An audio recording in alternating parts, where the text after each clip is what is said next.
అసోంలో BJP దూకుడు మీదుంది. తాజాగా ఎన్నికల మేనిఫెస్టో విడుదల చేసింది.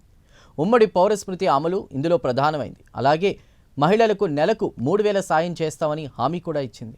మొత్తంగా 31 హామీలతో కూడిన మేనిఫెస్టోను కేంద్ర మంత్రి నిర్మలా సీతారామన్ విడుదల చేశారు. ఇదిలా ఉంటే అసోంలో బీజేపీ వరుసగా 2 సార్లు అధికారంలోకి వచ్చింది.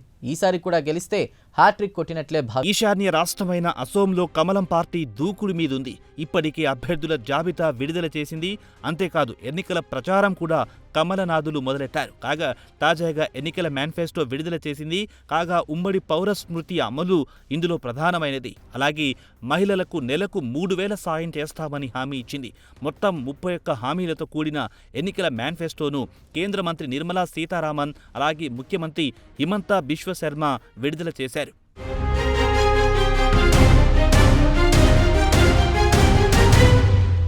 ఎన్నికల వేళ మేనిఫెస్టోలోని ముఖ్యాంశాలు ఇలా ఉన్నాయి. రాజ్యాంగంలోని 6వ షెడ్యూల్ అలాగే ఎస్టీ ప్రాంతాలు మినహా యావత్ అసోంలో ఉమ్మడి పౌరస్మృతి అమలు చేస్తామని బీజేపీ హామీ ఇచ్చింది. దీనివల్ల అసోంలోని హిందూ ఓట్ బ్యాంక్ అంతా కమలం పార్టీ వెనుక పోలరైజ్ అయ్యే అవకాశాలున్నాయి.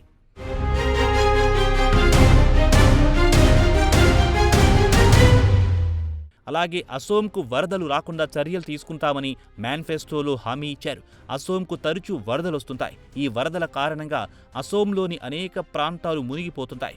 పెద్ద ఎత్తున జన నష్టం అలాగే ఆస్తి నష్టం జరుగుతుంటాయి. కాగా వరదల నియంత్రణకు చర్యలు తీసుకుంటామని హామీ ఇవ్వడం ద్వారా సగటు అసోం ప్రజలను ఆకట్టుకునే అవకాశాలున్నాయి. అలాగే బంగ్లాదేశ్ మియాలు ఆక్రమించుకునే స్థలాలను తిరిగి స్వాధీనం చేసుకోవడం, బంగ్లాదేశ్ నుంచి అక్రమంగా అసోంలో ప్రవేశించిన అనేక మంది ముస్లిం మైనార్టీలు స్థానికుల భూములను ఆక్రమించుకున్నారన్న ఆరోపణలు చాలా కాలంగా ఉన్నాయి.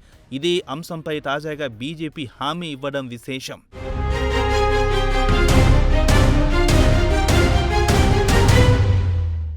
అరుణోదయ పథకం కింద మహిళలకు నెలకు 3,000 రూపాయలు అందజేస్తామన్నది మరో హామీ.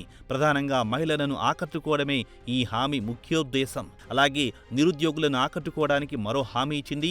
మరోసారి బీజేపీ సర్కార్ వస్తే వచ్చే 5 ఏళ్లలో 2 లక్షల మందికి ఉద్యోగాలు కల్పిస్తామని కమలం పార్టీ హామీ ఇచ్చింది. లఖ్పతి దీదీ ఇదొక పాపులర్ పథకం. సామాన్య మహిళలను లక్షాధికారులను చేయడమే ఈ పథకం అసలు ఉద్దేశం. కాగా ఈ పథకం కింద 40 లక్షల మంది మహిళలకు ప్రోత్సాహకాలు అందిస్తామని బీజేపీ హామీ ఇచ్చింది.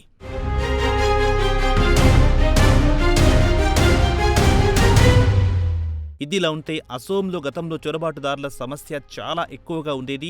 అసోంకు బంగ్లాదేశ్ సరిహద్దులు బాగా దగ్గర.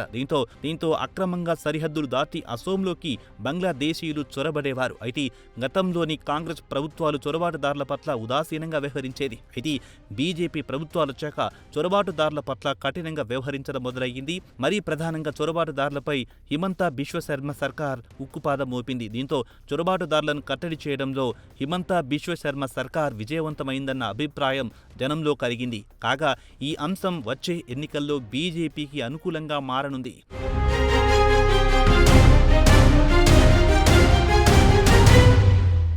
అంతేకాదు గత 5 ఏళ్ల కాలంలో అసోంలో అనేక అభివృద్ధి కార్యక్రమాలను హిమంతా బిశ్వ శర్మ సర్కార్ చేపట్టింది.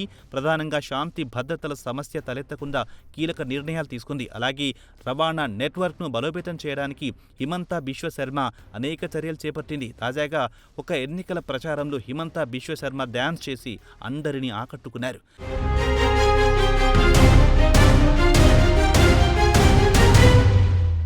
ఇటీవల బీజేపీ తొలి జాబితా విడుదల చేసింది. కాగా తొలి జాబితాలో ముఖ్యమంత్రి హిమంతా బిశ్వ శర్మ పేరుంది.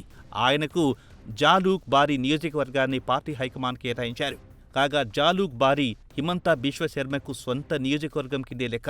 2001లో జాలూక్ బారీ నుంచి ఆయన తొలిసారి అసెంబ్లీకి పోటీ చేశారు. ఎన్నికల్లో విజయం సాధించి ఆయన తొలిసారి అసెంబ్లీలోకి అడుగుపెట్టారు.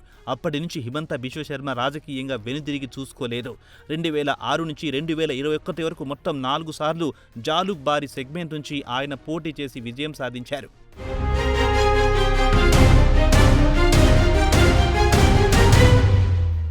అలాగే ప్రధాని నరేంద్ర మోదీ ఇటీవల అనేకసార్లు అసోంలో పర్యటించారు. ఈ సందర్భంగా 1,000 కోట్ల రూపాయల అభివృద్ధి పనులను ఆయన ప్రారంభించారు. అంతేకాదు అసోంను దేశంలోని మిగతా ప్రాంతాలతో కలుపుతూ అనేక నూతన రైలు సర్వీసులను ప్రధాని నరేంద్ర మోదీ ప్రారంభించారు. ఏదేమైనా అసోంలో 3వ సారి అధికారంలో రావడానికి బీజేపీ సన్నద్ధమవుతోంది.